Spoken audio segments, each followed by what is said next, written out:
Hello everyone, welcome to Honara's Arts and Lifestyle channel. In my previous videos, you have already watched on the makeup tutorial for Mariamma Alankaram, and you also have seen on a very simple sari draping for any of the standing idols. It's the same sari draping that I'll be using for Mariamma as well. So today's video is going to concentrate on our final outcome, that is after draping her the sari, the jewelry that I'm going to use, and how am I going to transform my standing Lakshmi into Mariamma. So this video is going to be very interesting because the jewelry that I have used are handmade by me and they are going to be super gorgeous and very grand. So in case if you also want to learn on how to do this beautiful Alankaram, then don't miss to watch this video till the end. Now without wasting much time, let me just show you on how beautiful she is after completing this Alankaram.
This video is going to be self-explanatory, because of which I will not be explaining to you on how I am doing this Alankaram, but rather I will be narrating a beautiful story at the background on the origin of Mariamma.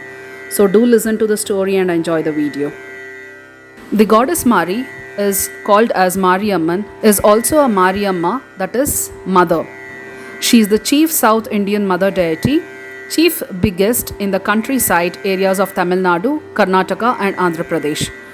Through her basis, which is thought to be pro-Dravidian or non-Vedic, goddess Mari is very much related to goddess Parvati and goddess Durga.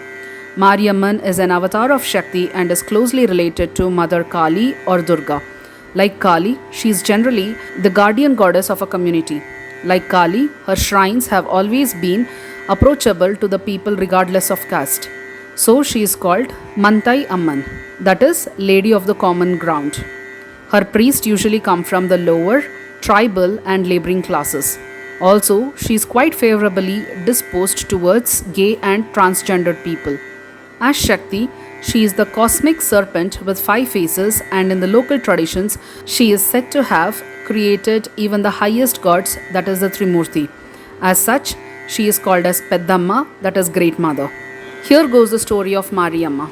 Renuka Raja, that is the father of Renuka, performed a yagna ritual to maintain peace and good health. He was blessed with a daughter who originated from the fire of this yagna.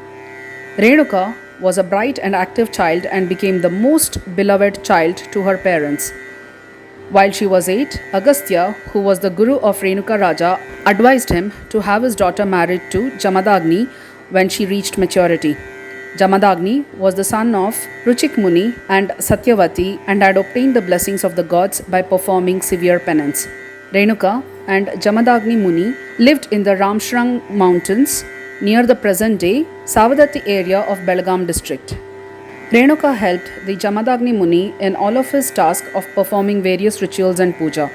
Gradually, she became close and dear to Jamadagni. Renuka would wake up early in the morning to bathe in the Malaprabha river with complete concentration and devotion. Her devotion was so powerful that she was able to create a pot to hold water made only of sand, 1 fresh pot every day. She would fill this pot on the bank of the river, and she would use a snake which was nearby turning it into a rope-like convolution and placing it on her head so that it supported the pot. Thus, she brought water to Jamadagni for his rituals of oblation. Renuka gave birth to 5 sons: Vasu, Vishwavasu, Brihudyanu, Brutvakanva, and Rambhadra. Rambhadra was the youngest and most beloved, gaining the favor of Lord Shiva and Parvati and hence called Parashurama, that is the 6th incarnation of Lord Vishnu. One day, when Renuka went to the river, she saw Gandharva spirits playing. They were young couples carelessly flockering in the water with abandon. For a moment, she lost her concentration and devotion and fantasized about playing in the river with her husband. She wished she and her husband had such fun sometimes too, living so close to such a wonderful place. After some time, Renuka came to her senses and cursed herself for her indiscretion. She hurriedly bathed as she had lost precious time and tried to create the pot but was unable as she had lost her concentration. She even tried to catch the snake but it disappeared. Disappointed by this, she returned to the ashram in shame. Seeing Renuka returning empty-handed, Jamadagni became furious and angrily ordered her to go away.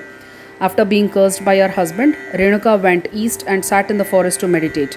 In her penance, she met with the saints Eknath and Joginath. She prayed to them and asked them to gain the mercy of her husband. They first consoled her, then instructed her to follow their advice exactly as told. They told her to purify herself, first bathing in a nearby lake and then to worship a shivling which they had given to her. Next, she would go to the nearby town and beg for rice from the houses. This ritual is called Joga Bedodu, is carried out by women during a particular month in Karnataka. After collecting the rice, she was to give half to the saints and cook the remaining half, adding jaggery. They said that if she performed this ritual for 3 days, she would be able to visit her husband on the 4th day. Knowing the anger of Jamadagni, they warned her that she may not be fully pardoned by him and that she would have to experience the most difficult time of her life for a few minutes. After that, they said, "You will be eternally revered and will be blessed with your husband. You will be worshipped by all the people henceforth." After blessing her this way, they disappeared. Renuka followed their instruction with devotion and worshipped the Shivlinga with full care and reverence. On the 4th day, she went to see her husband. Jamadagni was still furiously angry with Renuka and ordered her sons to punish their mother. He ordered their sons, 1st, 2nd and 3rd, to behead their mother Renuka Devi, but all refused, pleading that there was no precedent. However, their 4th son Parashurama agreed to carry out his father's severe order. At once, Parashurama, the avatar of Mahavishnu, beheaded his mother with his axe weapon. On beheading his mother, Parashurama turned to his father and said that he had carried out the order. Jamadagni was pleased and offered to grant his son Parashurama a boon befitting the heavy task assigned to him. On being assured that the boon would surely be granted, Parashurama requested that his mother be back to life. Jamadagni, though indignant at the outset, was compelled to grant the boon to maintain his word. Jamadagni said that the water for that day's puja had not yet been fetched. However, a remnant of the previous day's puja water kept in the kamandalam, that is the vessel with handle and spout, was found and sprinkled on Renuka Devi's body, attached the severed head. On sprinkling water on her head and torso, Renuka Devi came back to life. However, Jamadagni told her that she no longer had any place in the ashram as she was an incarnation of goddess Parvati, henceforth called Mariamma by the order of Lord Shiva. Renuka Devi, or rather Mariamma, was starting to leave the ashram when from a distance an army of brigands approached Jamadagni asking for drinking water. The rishi was now in deep meditation and could not hear them.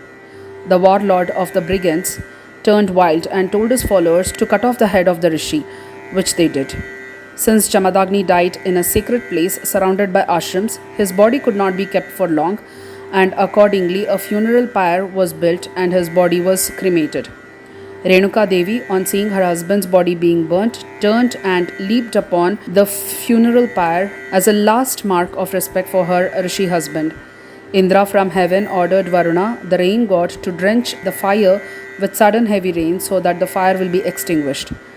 But in the meantime, Renuka Devi had been severely burnt and her dresses were also burnt partly, then badly burnt but still Alive, Renuka Devi managed to walk to a nearby village where, on seeing her familiar face, the villagers made her lay on a long plantain leaf coated with castor oil and applied turmeric powder and neem leaves. One woman touched Renuka Devi and, finding her feverish, ordered that she should be given tender coconut water and buttermilk.